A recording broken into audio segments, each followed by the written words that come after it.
Влизам директно в стаята и ти виждам погледа, същия когато ме гледаше преди 2 лета.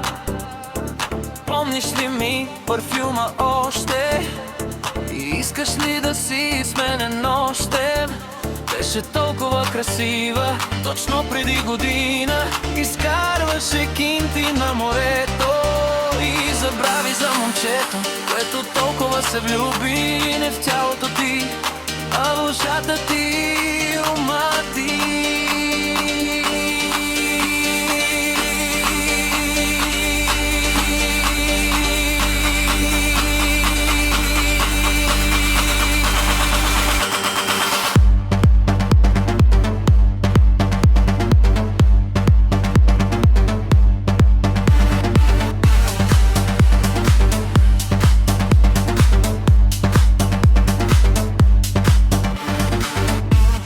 Помниш ли как ти въздействах и как до мене не можеше да бъдеш примерна?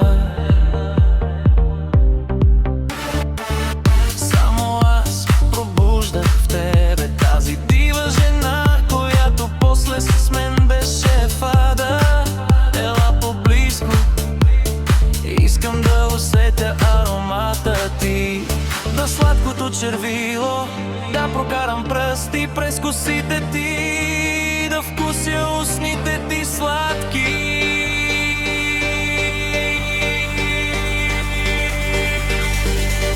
Аз и ти сме огън, двойка, отвори очите си и виж, зодията ти плюс моята е равен хор на хороскопа ти.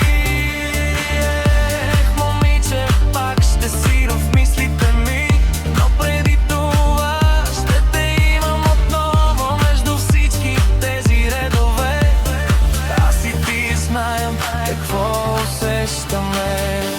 Ела у нас, трябва да те прибирам, вече не издържам да те гледам така облечена. Добре дошла гола отново в моята душа. Аз ще те облека, а след това ще те изпратя до входната врата.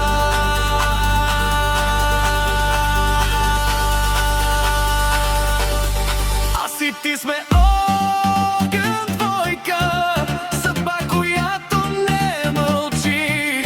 Дори когато сме далеч, пак горим само аз и ти. Свършвам вече с моята изповед.